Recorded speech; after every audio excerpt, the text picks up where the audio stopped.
다니엘서 6장 10절을 보면 사자굴에 들어가기 전에 다니엘의 모습을 성경은 설명하고 있습니다.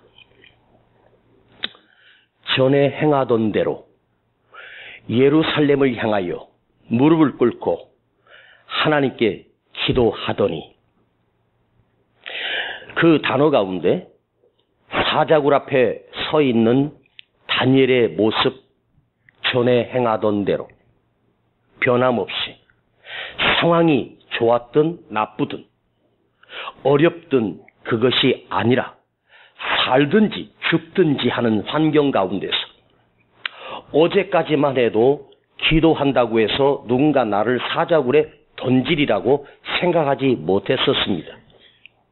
하루가 지난 다음에 다리오 왕의 어인이 선포되고 그 반지의 도장이 찍히는 한 이제 그 법령은 시행되게 되어 있습니다.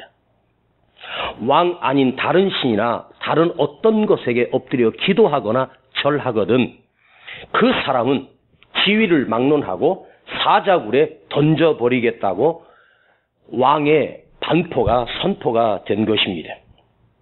그런데 그 단어에, 그 성경 구절에 참 제 마음에 걸리는 것은 전에 행하던 대로 어제와 변함없이,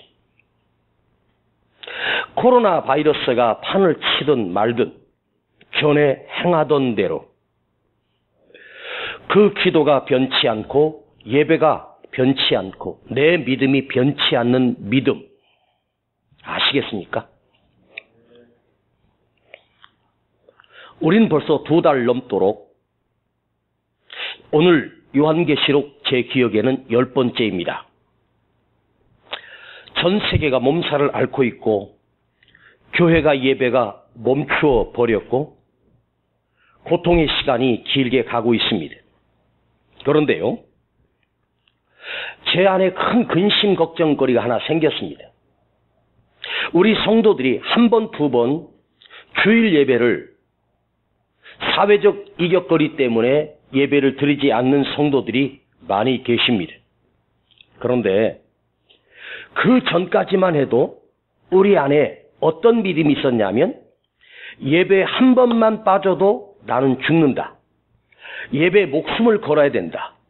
예배 한 번 안 드린다, 못 드린다라고 하는 것은 내 삶에는 있을 수 없었던 일이었는데, 코로나 바이러스로 인해서 바뀌어져 버렸습니다.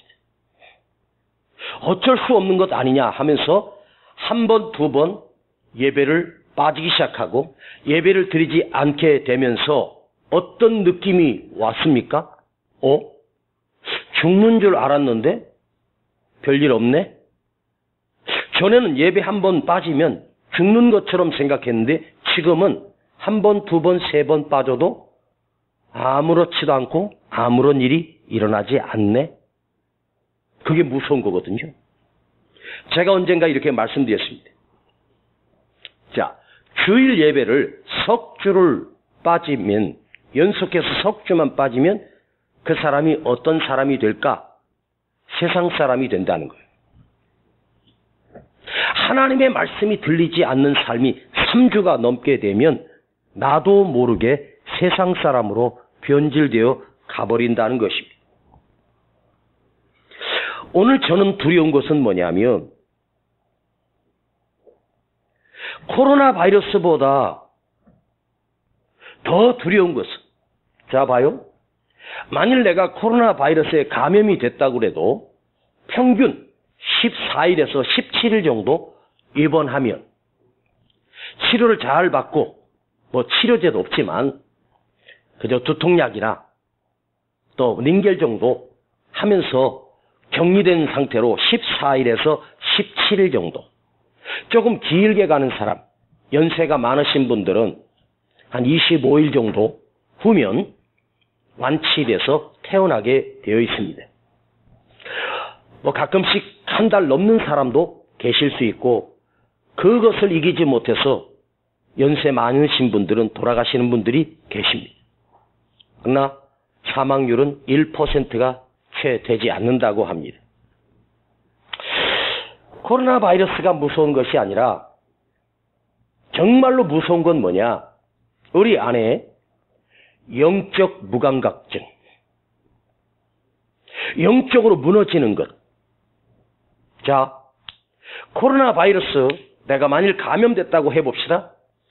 한 달만 치료받으면, 다시 검사받으면 완치된 일들이 훨씬 더 100명 중에 99명은 완치돼서 나옵니다. 그러면 정상적인 생활을 할 수 있습니다. 그런데 영적 무감각증으로 내가 그 질병에 걸려버린다면 한 달이 아니라 1년이 아니라 내 평생을 다시 회복하기 힘들다는 것입니다. 여러분, 이 코로나로 통해서 우리나라에 신천지 이단의 세력의 그 실체가 방송으로 많이 드러났습니다. 이만희 교주가 나와서 땅바닥에 엎드려 2번이나 절하면서 사죄를 했습니다. 나는 그 인터뷰 장면을 보면서 야, 이제 드디어 신천지에 빠졌던 사람들이 내가 속았구나. 저게 교주냐? 저게 하나님이냐? 저건 하나님이 아니구나. 늙은 할아버지였구나. 이걸 깨닫고 많은 사람들이, 전문가들이 신천지에서 이탈하겠거니 생각했습니다. 그런데 여러분, 신천지에 속해 있던 그 신도들이 이탈했을까요? 아니라는 거예요. 놀랍게도 더 그들은 단합됐고 우리 총재님을, 우리 교주님을, 우리 하나님을 지켜야 된다고 눈물로 울면서 그들이 모여서 기도하고 있다는 것입니다. 참으로 웃기는 일입니다. 이게 이단의 특성입니다. 정상적인 교회는 가정을 중요시하고 부모를 공경하는 것. 근데 신천지에 빠지면 가정도 부모도 형제도 없습니다. 철저하게 비밀에 붙입니다. 그렇게 세뇌를 시켜버립니다. 그리고 신천지가 모인 목적이 14만 4천이었습니다. 14만 4천만 되면 이 14만 4천 명이 제사장이 되어서 전 세계를 다스리는 지도자가 될 것이다. 그러니 내가, 별것도 아닌 내가 14만 4천 안에 들어가면 온 나라를 다스리는 지도자가 될 것이다. 거기에 빠졌습니다. 그런데 14만 4천이 넘어버렸네? 지금 25만, 30만 된답니다. 그러니까 어떻게 하냐? 시험을 본다는 거예요. 그 바닥에다 시험지 나눠두고 시험을 쳐서 90점 이상 돼야 14만 4천에 들어가기 위해서 그들은 이만희가 가르쳐준 엉터리 교리를 똘똘똘 달달달 애우고 공부해서 시험을 치릅니다. 거기서 90점 이상 들어가서 14만 4천 명이 된다 해서 그들만 구원받는 역사가 일어날까요? 저는 단언합니다. 절대로 단언합니다. 신천지 가운데 그 이만희가 가르쳐준 교리를 믿고 따르는 사람은 단 한 사람도 14만 4천에 들어갈 수 없다는 사실입니다. 이만희 기준이 아닙니다. 하나님의 기준입니다. 오늘 본문의 1절부터 보면 12지파, 즉 야곱의 12아들들이 12지파가 돼서 그 12지파에다가 각 지파의 숫자를 더해서 그 숫자가 14만 4천이 나왔습니다. 이게 요한계시록의 가장 중요한 핵심 고리이기 때문에 제가 이걸 설명하지 않고는 안 되겠다 싶어서 조금 지루해도 3가지 설이 있습니다. 크게 3가지입니다. 한번 이 설을 한번 살펴보니까 수십 가지가 있는데 그래도 신학자들이 이 14만 4천이 무엇일까에 대하여 연구하고 했던 그 학문입니다. 맞다 틀리다 여러분이 인정하든 인정하지 않든 저도 이걸 맞다 틀리다 하지 않겠습니다. 자, 성경학자들의 해석인데 3가지 해석인데 첫 번째 과거적 해석입니다. 예전에 초대교회 그 핍박으로부터 순교한 신도들, 순교한 성도들의 숫자로 해석하는 학자들의 견해입니다. 죽도록 믿음을 지켰고 사지가 찢기도록 내가 화형 불 속에 던져져서 죽든 지하 토굴에서 죽든 그때 순교자의 숫자가 14만 4천일 거다. 14만 4천 그들이 구원받는 것이다. 죽도록 순교했던 사람들의 숫자 14만 4천. 그러니까 이게 오류가 뭐냐면 우리는 죽어도 구원받을 수가 없습니다. 왜? 초대교회 2000년 전에 내가 살지도 않았기 때문에 내가 지금 순교한들 아무 소용이 없지 않습니까? 두 번째 해석은 미래적 해설입니다. 이스라엘의 12지파 각 지파 12,000명씩 해서 12 곱하기 12,000 하면 14만 4천이 나오죠. 구원받은 자는 오직 이스라엘 12지파에서만 나온다는 주장입니다. 그러니까 여러분 지금 대한민국 국민이지 이스라엘 국민이 아니지 않습니까? 이것 또한 문제가 있지 않겠습니까? 세 번째로 상징적 해석이 있습니다. 이 계시록에 나오는 24 장로를 구약교회를 상징하는 12지파와 신약교회에 상징하는 12제자가 있습니다. 12사도. 이걸 이용해서 이만희가 베드로 지파장, 야고보 지파장, 요한 지파장 이렇게 가지고 전국에다가 해놨습니다. 그래서 12제자와 또 야곱의 12자손을 곱하는 거예요. 12 곱하기 12는 얼마가 나온지 아십니까? 144가 나옵니다. 거기에 그 시대의 가장 큰 숫자가 1000이었습니다. 그래서 144 곱하기 1000 하면 14만 4천이라고 하는 숫자가 나옵니다.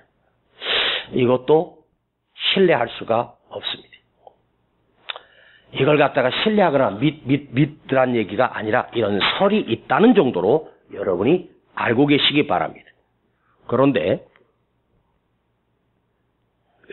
저는 기도하면서 14만 4천이라고 하는 숫자는 그 숫자에 제한하는 것이 아니라 바로 인침을 받았다. 하나님으로부터 하나님의 도장을 받았다. 인치심을 받았다라고 하는 것은 쉽게 말하면 너는 내 것이라. 하나님께서 우리를 향하여 내 믿음을 보시고 너는 내 것이라 인정함을 받는 자. 그런데 그 구원받는 자의 숫자가 성경적으로 14만 4천이라고 하는 거기에다가 매이지 말라는 거예요. 이 14만 4천이라고 하는 그 시대에 14만 4천은 인간이 셀 수 없는 큰 숫자를 말했던 거예요. 헤아릴 수 없는 많다는 숫자입니다. 그런데 오늘 본문에 그 비밀이 숨겨 있습니다. 왜냐하면 계시록을 강의하는 저는 이 본문을 수십 번을 읽으면서 깜짝 놀랐습니다. 자, 9절을 보시죠. 자, 9절.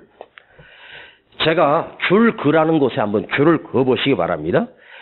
이 일 후에 내가 보니 각 나라와 족속과 백성과 방언에서 아무라도 능히 셀 수 없는 큰 무리가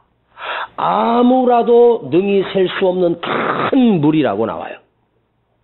그 누구도 셀 수 없는 큰 무리. 자, 14만 4천이 셀 수 없는 숫자일까요? 지금은 144만여도 셀 수 있고 조가 넘어도 셀 수 있는 그런 시대에 살고 있습니다. 컴퓨터로 이 지구상의 150억 인구도 정확하게 세어낼 수 있습니다.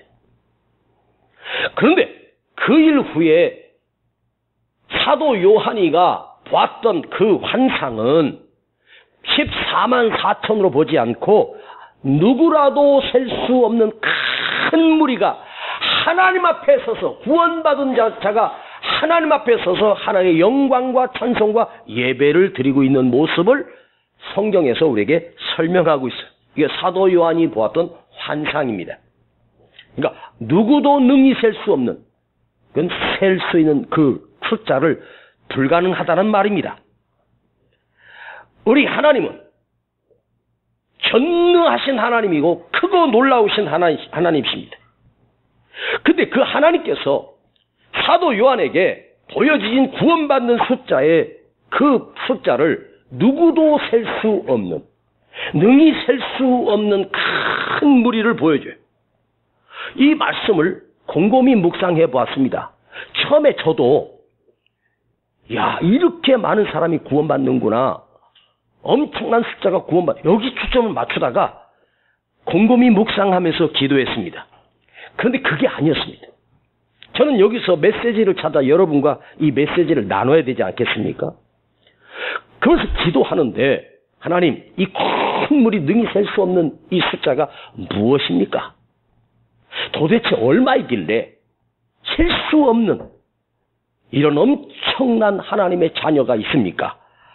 그때 제 마음에 주님의 세미한 음성이 들리는데, 은세야, 너는 왜 그렇게 작으냐? 너는 왜 그렇게 속 좁니? 너 생각을 크게 가져. 틀을 넓혀라. 너는 왜 이렇게 적니?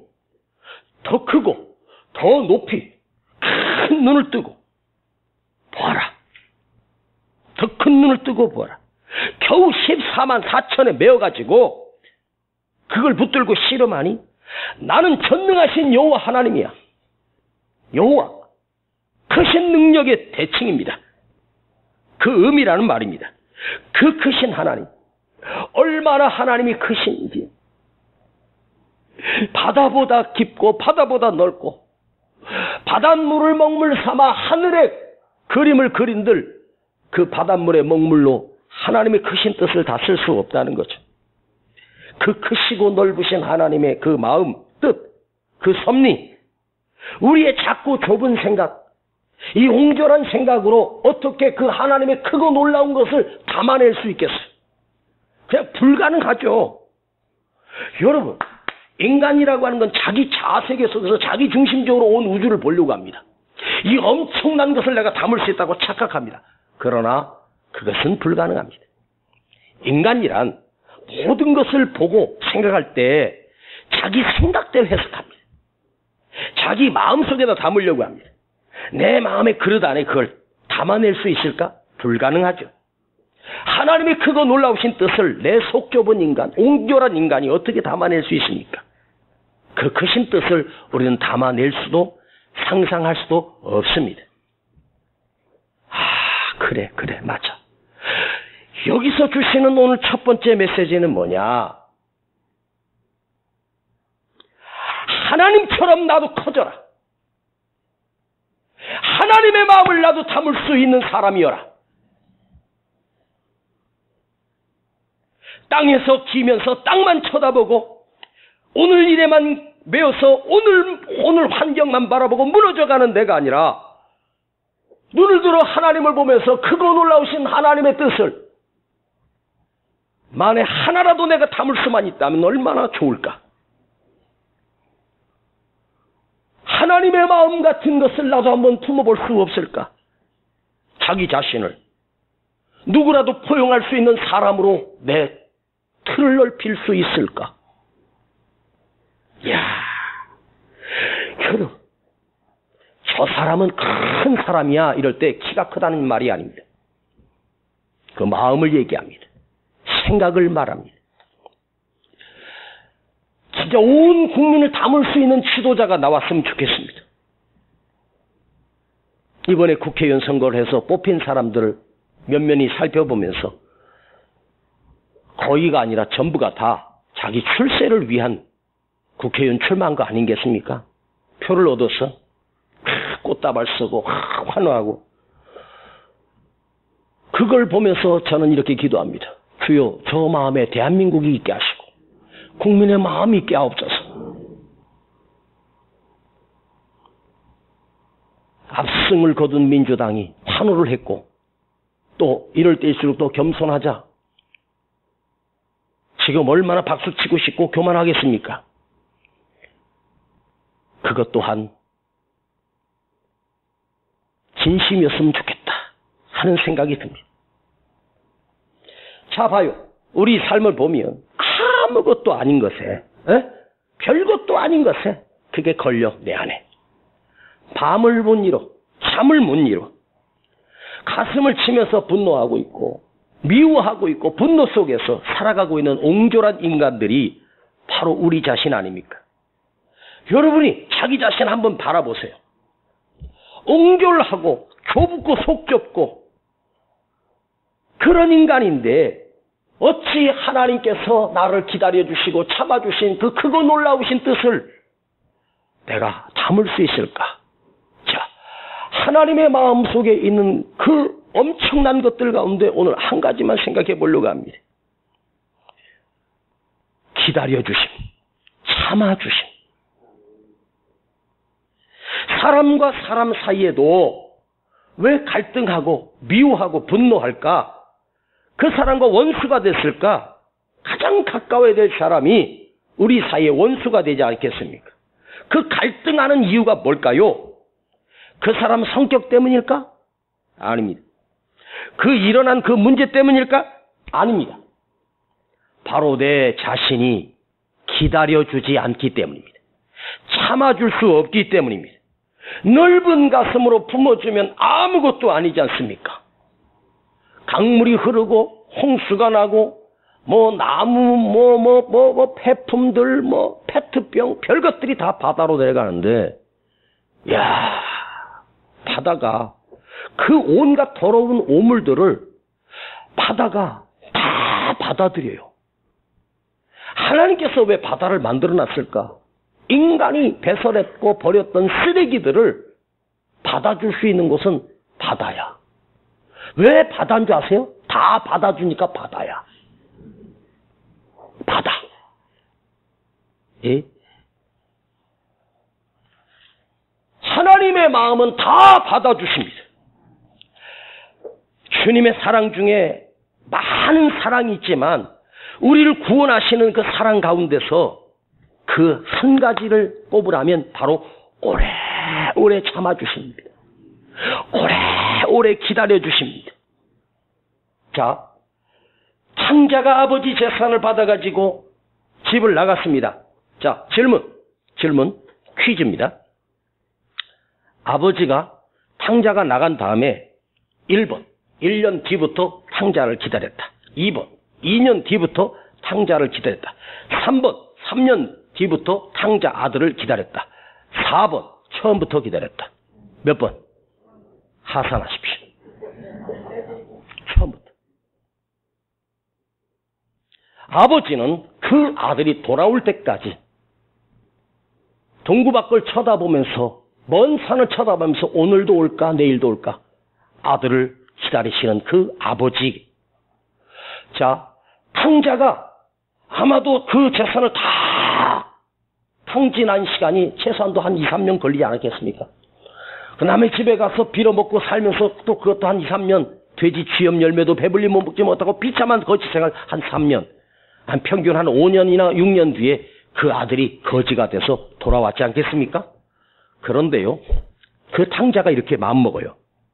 내가 여기서 돼지 키우면서 돼지가 먹는 저 쓴 열매 저것도 배불리 먹었다가 배탈 나는데 저것도 못 먹는데 내가 아버지 집에 돌아가면 우리 아버지 집 하인들도 노예들도 매일같이 고기 반찬으로 잘 먹고 있는데 내가 미쳤다고. 그래, 내가 이제 아들이 아니라 아버지 집에 내가 노예로 종으로라도 가서 살아야 되겠다.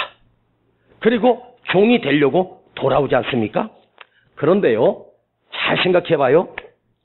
그 탕자가 아버지께로 돌아올 수 있었던 힘은 노예 하나로 돌아온 마음이었지만 잘 들어봐요. 아버지는 나를 버리지 않을 것이다. 아버지는 나를 노예라도 받아줄 것이다. 이 말을 해석해보면 아버지가 날 기다린다는 사실을 알고 있었습니다. 그 아버지가 오래오래 참아주시고 오래오래 기다리시는 그게 아버지가 누구예요? 하나님이에요. 탕자가 누구예요? 우리예요. 하나님은 내가 언제라도 가면 받아주실 것이다. 아버지 마음을 상하게 하고 멀리 도시 가서 성공했던 못된 아들놈이 있었습니다. 13년이 지났는데 아버지가 생각납니다. 13년 만에 이 자식이 아버지한테 편지를 보냈습니다. 아버지 잘못했습니다. 아버지가 보고 싶습니다. 그러나 아버지가 나를 받아주지 않을 것 같아서 제가 13년 동안 도시에서 비참하게 살고 있습니다. 만일 아버지가 저를 용서하시고 받아주신다면 저는 집으로 돌아가고 싶습니다. 그러면서 편지를 보냈습니다.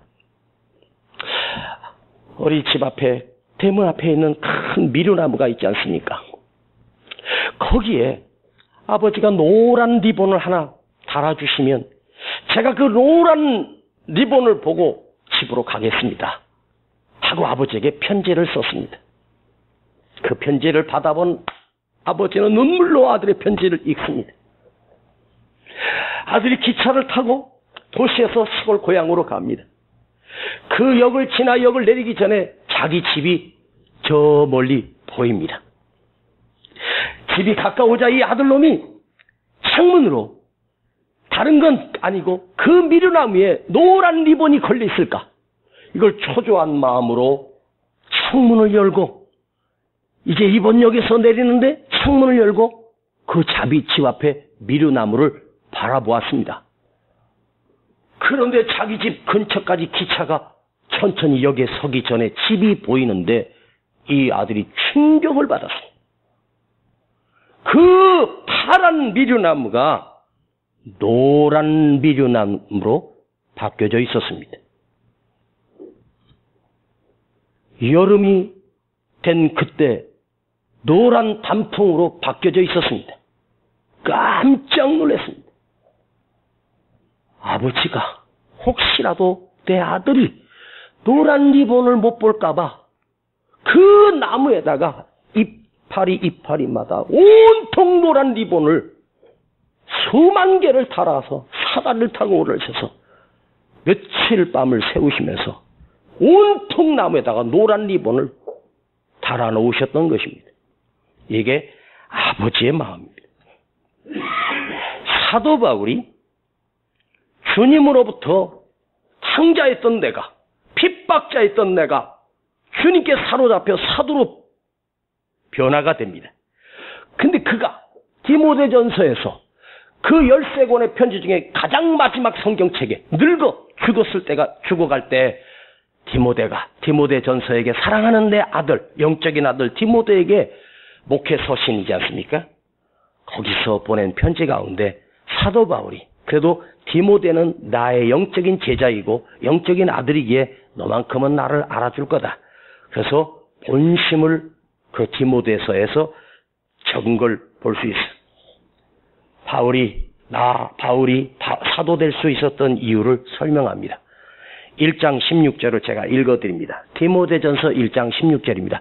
찾지 마시고 없을 수도 있어요.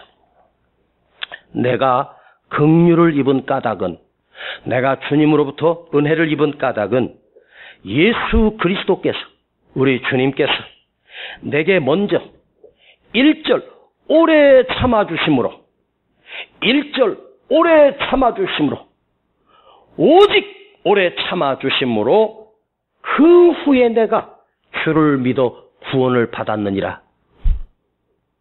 내가 예수를 믿고 구원받게 된 것은 나의 잘남이 아니라 주님께서 나를 오래오래 참아주심으로, 오래오래 기다려주심으로. 여러분, 누군가를 참아주셨습니까? 누군가를 기다려주셨습니까?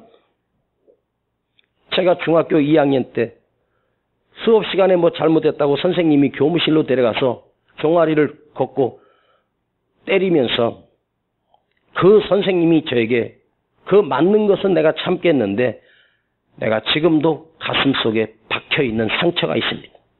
그 선생님이 저에게 매질을 하면서 뭐라 그런 줄 아십니까? 이놈아, 넌 틀렸어. 이놈아, 못된 놈아, 너는 가망 없는 놈이야. 너는 커서 깡패밖에 안 될 놈이라고. 이렇게 그 선생님이 제게 언어로 매질을 가했습니다. 너는 틀렸다. 너는 실패자다. 너는 가망 없는 놈이라고. 중학교 2학년짜리에게 선생님이 할 말입니까? 제가 목사가 되고 내가 그 선생님을 찾으려고 3년을 찾았는데 못 찾았습니다. 나 가망 없다고 했던 그 선생님에게 찾아가서 인사 한번 드리려고요.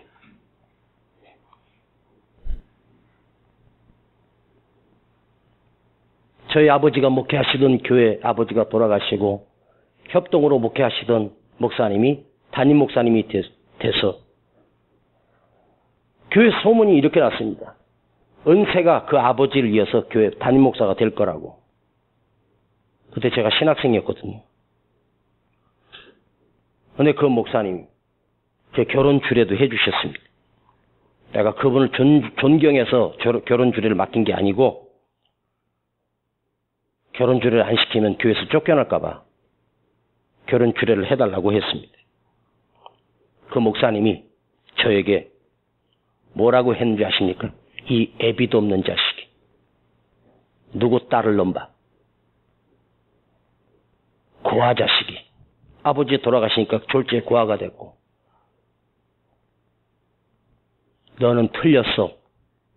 너는 가망이 없어. 그런 말 제가 들었습니다.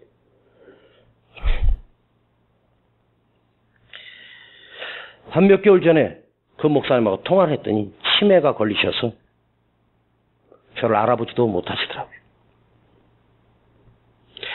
그 사모님은 치매로 앓다가 몇 년 전에 세상을 떠나셨습니다. 가망이 없다. 아니, 인간이란 지금 그 하나의 실수만 가지고 넌 틀렸어. 우리 하나님은 내가 수없는 실패와 하나님과 원수된 자리에 섰어도 기다려주시는 하나님이. 자, 예수님 등 뒤에서 대제사장 앞에서 신문을 받으실 때 그 새벽에 숯불에서 불을 쬐던 사도 베드로가 너도 갈릴리 사람 맞지? 아닌데? 아니라고. 너 저 예수라는 양반 제자잖아. 미쳤어. 내가 아니라니까. 세 번째는 예수를 저주를 품으며 아니라고 흔서로 떠듭니다. 주님은 앞에 잡혀서 대제사장 앞에 신문을 봤는데 바로 뒤에서 불과 2-3m 떨어진 그곳에서 자기 수제자 사랑하는 제자가 예수님을 모른다고 저주를 퍼붓고 있습니다. 세 번째 이렇게 물었겠죠. 너 저 예수 제자 아니면 한번 예수 욕해봐. 근데 진짜 예수를 욕합니다. 그 순간 주님이 돌이켜 베드로를 쳐다보십니다. 요한복음에 예수님의 시선이 베드로의 시선과 같이 부딪히게 됩니다. 돌이켜 베드로를 쳐다볼 때 베드로가 떨면서 부인하다가 주님이 나를 쳐다봅니다. 자, 이것도 한번 질문. 째려보았을까? 바라보셨을까? 우리 생각엔 네가 날 몰라? 야, 베드로야, 네가 날 몰라? 그물이 찢어지도록 네 장모를 내가 일으켜줬고 변화산에서 너 데리고 와서 내가 환상도 보여줬는데 네가 날 몰라? 기적이 일어난 현장에 너는 100% 있었잖아. 네가 반석에다가 내가 교회를 세운다고 널 인정해줬는데 나를 몰라? 그런 눈으로 주님이 바라보신 게 아니에요. 주님이 그를 바라볼 때 그 눈빛은 이거였어요. 베드로야, 그래도 내가 널 사랑한다. 너는 앞으로 베드로가 되어서 그 믿음 위에 내 교회를 세울 너는 반석이란다. 이게 비치는 거죠. 그 사건 이후로 베드로가 주님을 떠나지 않고 죽도록 충성합니다. 그리고 나중에 십자가에 거꾸로 매달려 죽을 때까지 예수를 증거하다가 거기에서 선교자가 됩니다. 그 믿음이 어디서 나왔을까? 나를 그렇게 참아주시고 기다려주시고 오래오래 사랑해주셨던 그 주님의 능력이 지금의 나를 만들어낸 거예요. 나를 오래 참아주시고 오래 기다려주셨습니다. 끝까지 포용해주시고 그걸 주님으로부터입니다. 베드로뿐이겠습니까? 저도 그대도 우리 모두가 다 주님이 참아주시고 기다려주시고 사랑해주시는. 그런데 오늘 그 사랑을 받은 내가 어떻게 살아야 될까? 그 크신 하나님의 사랑과 엄청난 오래 참아주신 기다려주심을 받은 나도 우리도 사람과 사람 사이에서 참아주고 인내해주고 기다려주고 안아주고 포용해주는 사람이 되어야 되지 않겠느냐는 말입니다. 나를 참아주신 분이 계시잖아. 그토록 참아주신 십자가에 갈기갈기 찢겨서 죽으신 그 주님이 그 고통을 참으시면서도 나를 구원하신, 오래 참아주신, 기다려주신 그 은혜를 입은 그 사랑으로 우리도 품어줘야 돼. 하셨습니까? 인내해줘야 되고. 이제 절반 했는데 12시가 됐습니다. 여러분 예상하셨겠지만 한 번밖에 못 드린 예배니까 제가 정상적이면 지금 설교를 끝내야 되는데 한 번밖에 듣지 못하는 목사님의 설교에 얼마나 목말라 하는 우리 성도들. 그죠? 그래도 주일날 한 번 나오셔서 마스크라도 쓰고 말씀을 드리니까 조금 그래도 은혜가 되고 마음이 시원해지고 회복되는 것 같지 않습니까? 그래서 하나 더, 이거는 코로나 바이러스에 의한 보너스로. 자, 11절 한번 보시겠습니다. 11절입니다. 큰 소리로 읽어봐요. 시작. 모든 천사가 보좌와 장로들과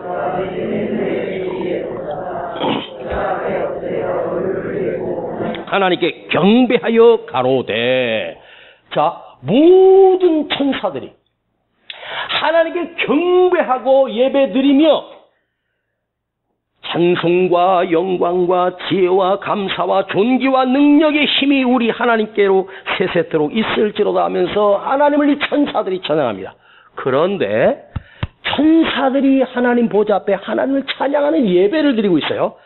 근데 이 예배 시작이 갑자기 이루어진 것이 아니라 구원받은 하나님의 자녀들이 하나님 앞에서 경배하며 예배하며 그 7절에 큰 소리로, 10절에 큰 소리로 외쳐가 구원하심이 보좌에 앉으신 우리 하나님과 어린 양께 있도다 하는 이 고백과 예배를 누가 했냐면 구원받은 자녀들이, 오늘 저와 여러분들이 하나님 앞에 구원하심이 나를 구원해 주신 것은 주님의 어린 양 때문이라고 고백을 합니다. 근데 그 구원받은 우리 인간이 하나님께 예배를 드리니까 그 옆에서 하나님을 호위하고 있던 천사들이 구원받은 우리의 예배를 보고 그들이 감동을 받아서 하나님께 예배를 또 드립니다. 그러니까 자, 우리 생각에는 천사가 하나님 앞에 찬양과 예배를 드리니까 구원받은 우리가 저렇게 예배하는구나 하고 따라간 게 아니라 반대가 된 거예요. 내가 하나님의 경배와 찬양을 드리니까 천사들이 감동을 받아서 하나님께 경배와 예배를 드렸다는 거죠. 인간의 예배가 천사의 예배로 영향을 끼쳤다는 말입니다. 무슨 뜻인지 아시겠습니까? 천사가 예배를 드리니까 우리도 따라서 예배를 드린 게 아니고 내가 하나님께 예배를 드리니까 천사들이 우리를 따라서 더 큰 예배를 하나님께 영광 돌렸다는 거죠. 언젠가 어느 산에 여름 집회를 인도하고 있었습니다. 그날 저녁 뜨겁게 예배를 마치고 땀이 뻘뻘 흘리면서 그 여름에 내려오는데 어떤 젊은 청년 하나가 입구에서 음료수 하나를 들고 있다가 목사님 감사합니다. 저에게 이걸 음료수 하나. 내 기억으로는 바카스였습니다. 저는 저녁에는 바카스를 먹지 않습니다. 왜냐하면 바카스 먹었다면 그날 밤 꼭 새야 됩니다. 저녁에 커피도 안 마십니다.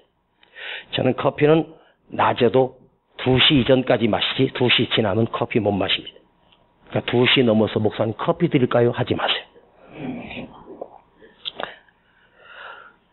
바카스를 한 병 주면서 목사님 감사합니다. 은혜 받았으니까 그러겠죠. 네, 그날 얼마나 예배가 뜨거웠겠습니까? 네? 그런데 그 청년의 말이 지금도 저는 기억납니다. 목사님, 오늘 내 평생에 처음으로 살아계신 하나님을 경험했습니다. 이렇게 말하고. 와, 목사님, 제가 식사 대접하겠습니다. 이런 말 1000번을 들어도 이런 감동이 없어요. 그런데 이 청년이 그 입에서 하는 말이 목사님, 오늘 내 평생에 처음으로 지가 먹어봐야 한 25이나 6 됐을까? 근데 25년 산 청년이 지 평생에 처음으로 내가 물어봤습니다. 너 언제부터 예배 드렸냐? 언제부터 예수 믿으니까 태어나기 전부터 예수 믿었대. 그러니까 부모가 신앙생활하는 그 자녀로 태어나네. 여러분 수련을 왔나 봐요. 어느 교회에서. 처음으로 25년 동안 교회를 출입했던 그 청년의 입에서 내 평생 오늘 예배를 통해서 처음으로 살아계신 하나님을 내가 경험했다고 그렇게 고백을 해요. 그날 예배를 통해 살아계신 하나님을 내가 경험했습니다. 난 오늘 여러분이 이 예배에 정말 살아계신 하나님을 내가 경험했으면 좋겠습니다. 그 아이의 표정을 내가 지금도 기억납니다. 근데 그 순간 제 안에 감동이 오는데 예배는 죽었던 인생을 살리는구나. 죽어가는 신앙을 다시 회복시키는구나. 하나님 앞에 나가 살아계신 하나님을 경험하고 살아계신 하나님의 능력을 경험하고 이게 예배구나. 이게 예배구나. 이 코로나 사태 전국에 온 교회가 점점 죽어가고 있는 걸 느끼지 않습니까? 여러분도 주일 예배 한 번 드리니까 몸은 편하죠. 몸도 편하죠. 마음도 편하죠. 목사님이 한 10분 더 설교해도 괜찮지 않습니까? 바로 갈 수 있습니까? 그런데 몸도 편한데 한번 질문할게요. 마음도 편하세요? 마음도 편해? 에휴 참 마음은 불편해야지. 제가 요즘요 입맛이 없어요. 설탕을 먹었는데도 써. 마음이 괴로워. 예전에는 제가 주일날 이렇게 설교할 때 그 유튜브를 들어보면 누가 물어봐요. 목사님 그 설교할 때 아멘 하는 그 사람이 누구냐고. 민충기 집사라고. 요즘 소리 안 나잖아. 몸은 편한지 몰라도 마음은 불편해돼. 심령은 죽어가고 있고 영적으로 내가 무너져가고 있지 않습니까? 오늘 그 천상에 구원받은 그 백성들과 천사들이 하나님의 영광과 존귀와 찬양을 돌리는 이 예배처럼 이 예배에 주일 예배 한 번에 내가 살아나고 회복되는 예배가 되기를 간절히 소원합니다. 주여 오늘 이 한 번의 예배지만 내가 다시 살아나게 하옵소서. 내가 다시 회복되게 하옵소서. 그 어린 청년의 고백처럼 25년 동안 살아왔지만 부모 따라서 교회는 출입했지만 그 한 번의 예배로 살아계신 하나님을 내가 경험했습니다. 살아계신 하나님을 내가 체험했습니다. 예배가 살아난다는 것, 내가 구원받은 감격을 느끼는 거예요. 내가 구원의 기쁨을 누리는 거예요. 그게 살아나는 거예요. 할렐루야. 몇 명이 남을지 몰라도 난 여러분과 함께 갈 것입니다. 한 사람이 살아나도 좋고 한 사람만 살릴 수 있다면 저는 목이 아프도록 외치겠습니다. 죽었던 개 같은 나를, 벌레만도 못한 나를 주님이 나를 구원하셨다. 이거 하나만 생각해도 감격이요 감동이요. 살아있는 계신 하나님을 내가 경험하는 거야. 할렐루야. 제가 개척하기 전에 한 2년 동안 교육전도사로 청년들을 인도한 적이 있었습니다. 당시 청년부가 한 40명 정도 되는데 그 청년들을 성경을 가르치라 그러는데 별로 성령운동을 했습니다. 예배 때마다 그 청년들과 같이 손잡고 기도하고 영적으로 키웠습니다. 그런데 봄이 됐는데 청년부 회장하고 총무 가서 전사님 토요일 날요 우리 야외 가기로 했대. 꽃도 보러. 그래 가자.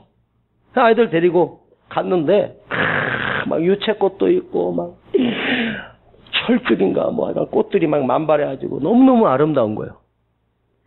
거기서 도시락을 먹고 했는데 애들이 와 좋다고 막 봄이다고 막 여기도 꽃 저기도 꽃 막 좋아서 막 있는 거예요.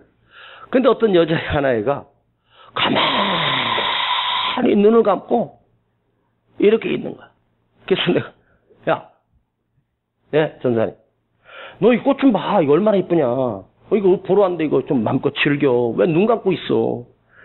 그랬더니 얘가 충격적인 말을 하는 거예요. 전사님, 제가 있잖아요. 이 아름다운 꽃을 보다가 제 마음속에서 예수님을 잊어버렸어요. 에? 너무너무 아름다운 꽃을 보다가 내 안에서 주님을 잊어버렸대. 이게 말이 이해가 가요? 이해가 가시냐고. 내가 그 말이 지금 너무 충격적이라서 기억을 하는 거예요. 제가요, 이 아름다운 꽃을 보다가 주님을 잃어버릴까봐 눈을 감고 있대요. 그래서 꽃을 보면 안 된다는 거예요. 그리고 눈을 감고 예수님을 생각했대. 그 순수하고 그 아름다운 그 믿음의 고백이 내 안에 그대로 전달됩니다. 근데 전도사인 저는 예수님 잊어버리니까 한참 됐습니다. 출발할 때부터 주님은 내 안에 없었습니다. 근데 이 아이는 예수님 안 잊어버리려고 그 꽃을 안 보겠다는 거야. 여러분, 우리는 2달 넘게 주일 예배만 드리면서 아마 누구도 그럴 거야.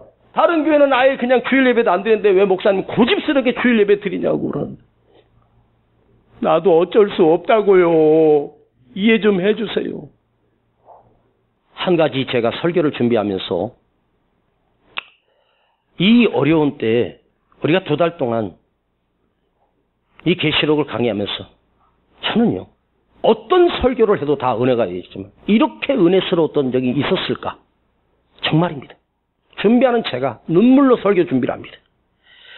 이 어렵고 정말로 설교하고 싶지 않은 목사님들이 이 요한계시록만큼 설교하고 싶지 않은 이 요한계시록을 붙들고 씨름하는데 해석하는 것이 아니라 이 의미를 풀어내는데 제가 너무너무 큰 은혜가 있습니다.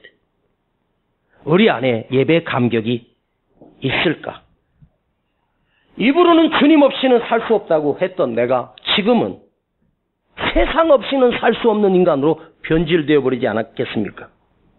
여러분, 기억하십시오. 세상이 아무리 좋아도 세상은 나를 죽이지 살리지 못합니다. 말씀이 나를 살리고 주님만이 나를 살릴 수 있습니다. 살아나십시오. 회복되십시오. 내 안에 주님 없이는 살 수 없는 주님만이 해답이고, 오늘 2가지 말씀드렸습니다.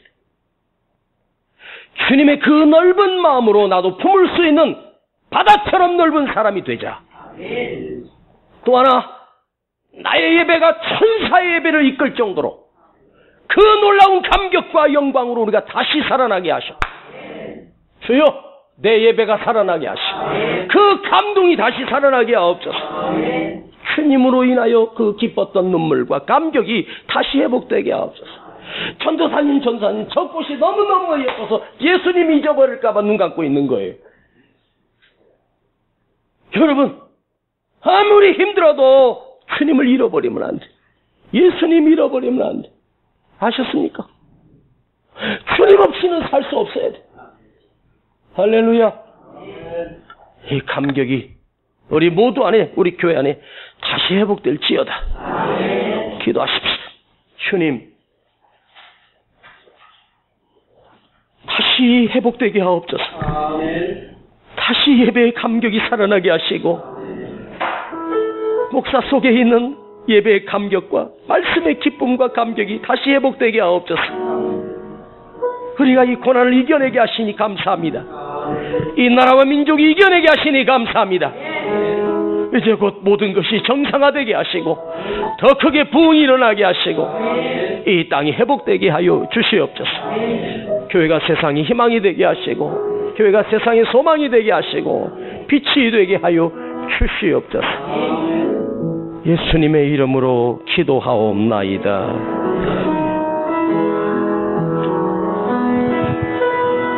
나는 없어도 주님이 곁에 계시면 나는 언제나 있습니다. 나는 있어도 주님이 곁에 없으면 나는 언제나 없습니다. 한 번만 더. 나는 있어도 나는 없어도. 우리 이 시간 하나님 앞에 예물 드리십시오. 기쁨으로 드리십시다. 나는 언제나 있습니다. 나는 있어도 주님이 곁에 없으면 나는 언제나 없습니다. 주님이 계심으로 나도 있고 주님의 노래가 머물므로 나는 부를 수 있어요. 주여 꽃처럼 향기 나는 나의 생활이 아니어도 나는 주님이 좋을 수밖에 없어요. 주 예수 나의 주님이요. 주님이 계심으로 나는 있고 주님의 노래가 머물므로 나는 부를 수 있어요. 주여 꽃처럼 향기 나는 나의 생활이 아니어도 나는 주님이 좋을 수밖에 없어요. 주 예수 나의 주님이요.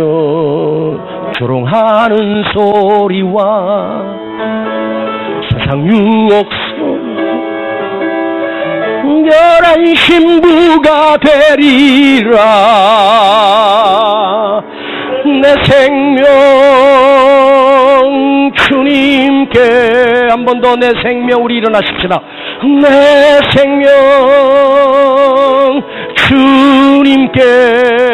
한 번 더. 내 생명 주님께 두 손 높이 들고 내 생명 주님께 드리리. 두 손을 가슴에 모고 눈을 감아요. 내 생명 주님께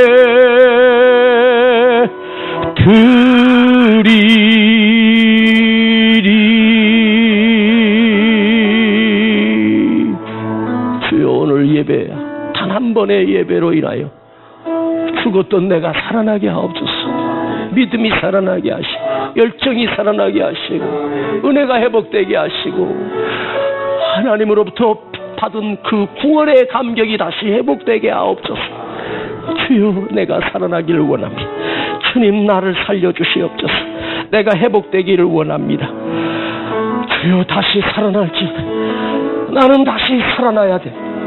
예배가 살아나고 감격이 살아나고 은혜가 살아나고 주여, 나를 살려주옵소서. 이 기도하십시다. 이 감격이 살아나게 하시고 예배가 살아나게 하시고 조국 대한민국 교회가 살아나게 하시고 온 세계가 다시 살아나게 하옵소서. 우리 주여 부르고 기도합니다. 주여, 하나님 아버지 살려주옵소서. 죽었던 내 심령이 살아나게 하옵소서. 죽었던 예배의 감격이 살아나게 하옵소서. 내 기도가 살아나게 하시고 찬양이 살아나게 하시고 은혜가 살아나게 하시고 이 감격이 살아나게 하옵소서.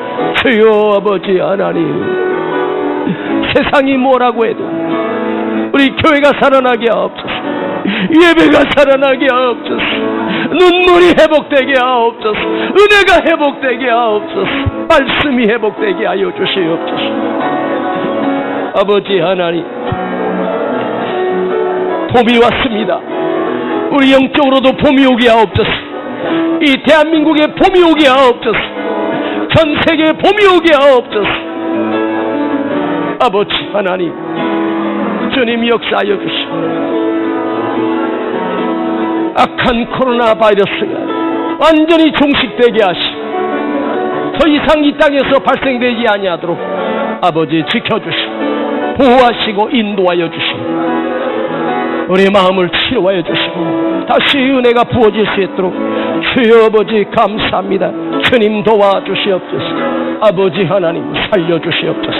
아버지 하나님 회복시켜 주시옵소서. 주님 감사합니다. 우리 안에 하나님의 넓은 뜻을 품을 수 있도록 넉넉해지게 하여 주시고 오래 참아주시고 기다려주시면 아버지 감사드립니다. 아버지 천상의 예배치 우리 교회 예배가 다시 회복되게 하시고 살아나게 하여 주시옵소서. 내 생명 주님께 내 생명 주님께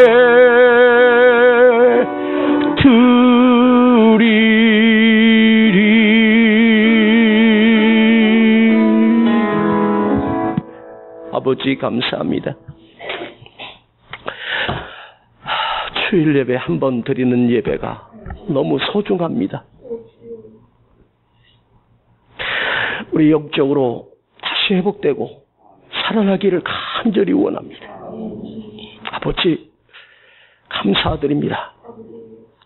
그 힘을 돈 코로나 바이러스가 잠잠케 해주시고 아버지 하나님 이제 학교도 개학하게 하시고 모든 문화와 스포츠 다 정상적으로 회복될 수 있도록 특별히 교회 예배가 다시 정상적으로 회복되게 하시고 더 중요한 것은 우리 그리스도인들이 심령이 회복되게 하시고 은혜가 회복되게 하시고 세상에 물들었던 내가 다시 영적으로 깨어날 수 있도록 주여 은혜를 부어 주시옵소서.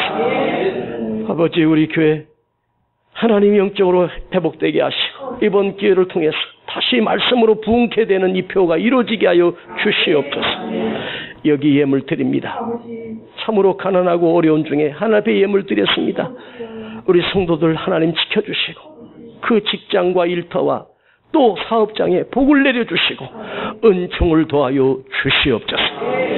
지금은 우리 구주 예수 그리스도의 은혜와 아버지 하나님의 놀라우신 사랑하심과 성령님의 감화감동 충만 내리 교통하심이 오늘 회복되어 돌아가기를 원하며 또 회복되어 돌아가는 우리 모든 성도들 그 머리 위에 가정 위에 또한 자녀 위에 그 기업 위에 이제로부터 영원토록 함께 계실지어다. 아멘.